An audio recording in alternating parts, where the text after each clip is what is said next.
नमस्कार मित्रांनो, फक्त 2-3 वांगी अशा प्रकारे पातळ कापून इतकी भारी डिश करता येऊ शकते हे खरंच मला माहिती नव्हते। पण मी जेव्हा वांगी अशी पातळ कापून रेसिपी बनवून जेव्हा स्वतः खाऊन पाहिली तेव्हा मला वांगी नेहमीच सारखी अशा प्रकारे बनवावीशी वाटली। या रेसिपीसाठी फारच मोजकं साहित्य लागत असेल हे ऐकून मला नवल वाटलं।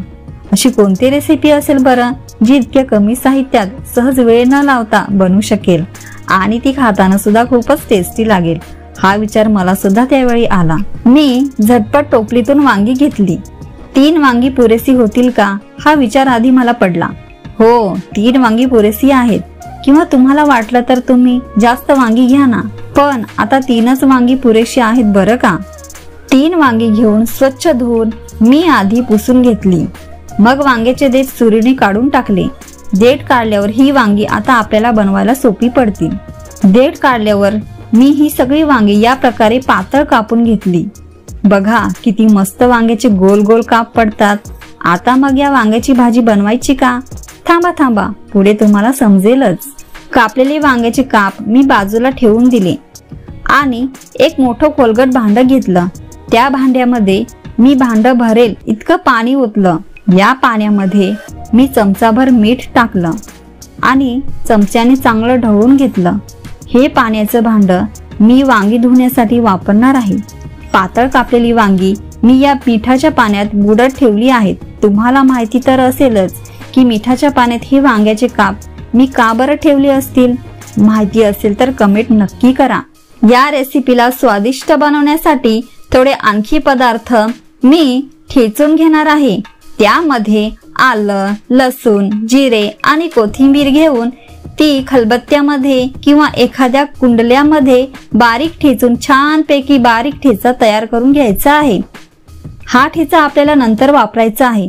मग मी आता या सर्व साहित्याचं काय करणार आहे असा प्रश्न तुम्हाला पडलाच असेल नाही का?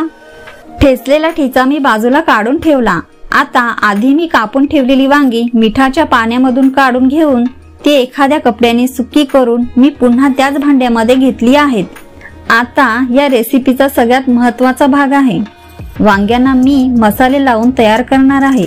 मसाल्यामध्ये मी सगळ्यात आधी ठेचा टाकणार आहे। चांगला चमचाभर ठेचा या वांग्यावर टाकलेला आहे। झणझणीत असा मिरच्यांचा ठेचा असला तर फारच भारी काम होईल।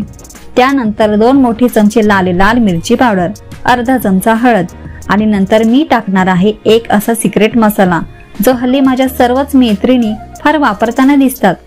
कोणता मसाला आहे बरं? कमेंट मध्ये नक्की सांगा। आणि मी या रेसिपीला काय नाव द्यावं हे सुद्धा मी तुम्हालाच विचारेन, तर ते सुद्धा कमेंट करायला विसरू नका। आता चवीनुसार मीठ मी टाकणार आहे। मीठ टाकताना मी जरा बेतानेच टाकलं होतं।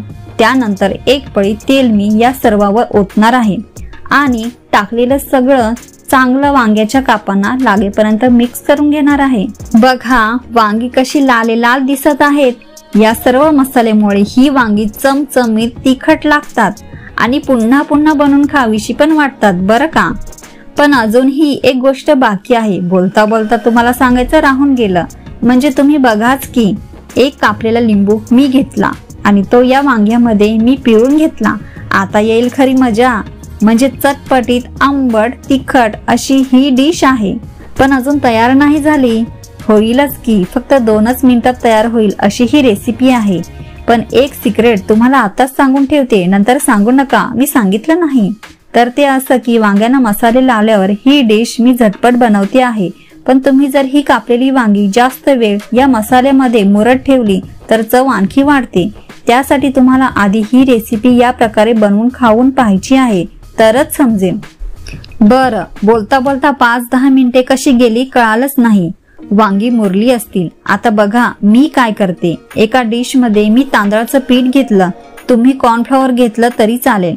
हे किंवा ते किंवा दोन्हीही वापरायचं असतं। बनवायचं तर बिंदास बनवायचं असं। त्यासोबतच 1 चमचा बारीक रवा मी टाकणार आहे आणि सगळं मिक्स करणार आहे। आता तर तुम्हाला कळलंच असेल मी पुढे काय करणार आहे। आता मी एका गरम कढईमध्ये 1-2 पळ्या तेल ओतणार आहे आणि जे वांग्याचे काप आहेत ते तांदळाच्या पिठामध्ये चांगले दोन्ही बाजूला लावून एक करून तेलामध्ये मी सोडणार आहे।